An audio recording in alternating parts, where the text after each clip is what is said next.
मत्ती की अंजील 21 बाब पहली आयत से 11 आयत तक। सफ़ा नंबर 24। यीशु मसीह का यरूशलेम में शाहाना दाखला।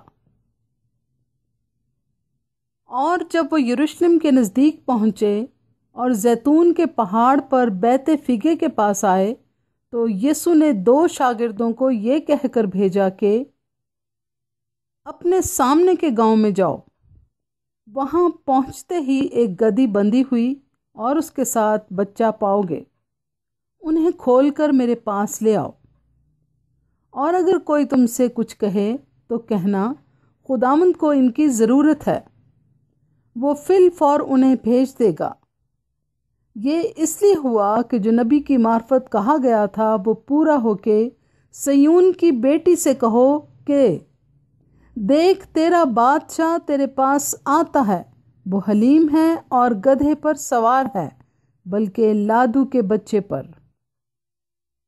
बस शागिर्दों ने जाकर जैसा यीशु ने उनको हुक्म दिया था वैसा ही किया, और गधी और बच्चे को लाकर अपने कपड़े उन पर डाले, और वो उन पर बैठ गया। और भीड़ में के अक्सर लोगों ने अपने कपड़े रास्ते में बिछाए, और औरों ने दरख्तों से डालियां काटकर राह में फैलाईं।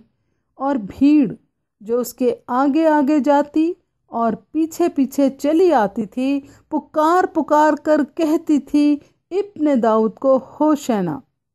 मुबारक है वो जो खुदावंद के नाम पर आता है, आलम बाला पर होशैना। और जब वो यरूशलेम में दाखिल हुआ तो सारे शहर में हलचल पड़ गई, और लोग कहने लगे, ये कौन है? भीड़ के लोगों ने कहा, ये गलील के नासरत का नबी यीशु है। खुदा के पाक और जिंदा कलाम के पढ़े और सुने जाने पर खुदा की बरकत हो। आमीन।